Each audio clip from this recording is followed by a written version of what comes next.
Magandang tanghali mga idol. Pa-vlog lang tayo sa pinagkainan natin. Kakunti na lang yung kanilang pagkain. Tingnan natin itong pagkain nila. Ayan. Yan yung in-order natin kanina. Sarap. Ayan. Lutong bahay. Ano nga tawag nito? Puso ng saging, di ba? Puso ng saging, oh. Ayan. Tsaka dito. Ayan. Opo. Ginisang opo. Tapos munggo, konti na lang yung pagkain nila. Merong adobong baboy, tsaka pansit. Kunti lang ng pansit. Ayan, yun na lang natitira. Ito, sarap. Lutong bahay.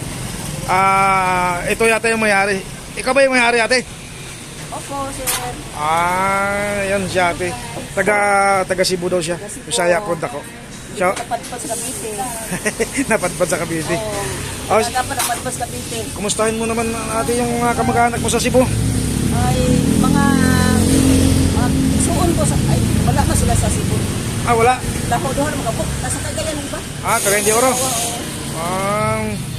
Pero di rin nagdako dito. Oo, dito niya pinanganak. Mao. Taga diri imong asawa. Taga-Aurora naman. Aurora Province, kalayo apon oy. Layo. Yan, napadpad ko sa Cavite. Nakasuon ng Aurora. Asa may ngani mo ate? Ako si Rosalina Lakwa Laranyo. Manawat. Ngayon, Rosalina. Manawat ngayon. Rosalina Mangawat. Hindi Manawat. Kay ko mangawat, manawat daw manawat. Ang pangalan sa apelido sa nanay, Lakwa. Nakwa. Sa akong tatay, Laranyo. Mga Laranyo, marami rin sa Mindanao. Sa Mao. Cebu, marami din. Sa Pero Bukidnon, katong nagbaha ang Cebu, layo mo. Ha? Katong nagbaha ang Cebu, layo mo. Dali, wag sa Fernando. Sa Fernando ba? Layo sa baha. Layo mo sa baha, pero nagbaha. Okay. Yun, na-vlog natin ng kaunti si ate sa kanyang munting karinderya. Ha? Dalaga pa ko dito.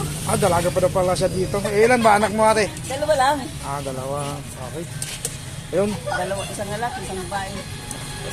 makikita ka na ng mga kamag-anak mo sa Cagayan de Oro, sa Cebu. Sa Bukidnon sila. Bukidnon. Cebu Ayun. isa. Ang ganda pa naman. Ang ganda pa naman ng Bukidnon. Yung Sila sa sa planta ng Dole. Oo. Ano kami doon, nakadala. Tapos mayroon doon pinapasala namin na overlooking, makikita yung uba. Ano ba yung doon? Alimutan ko pangalan. Punta ko doon, lamig. Oo. Ayun, ganyan. Maraming salamat ate ha. Nagpa-unlock ka sa interview. Salamat. Happy New Year. Happy New Year daw. Ayun. Ako, mabinta yung ano ni ate dito, lutong bahay kasi ang sarap. Kahit ako natikman naman namin yung kanyang niluto. Sarap.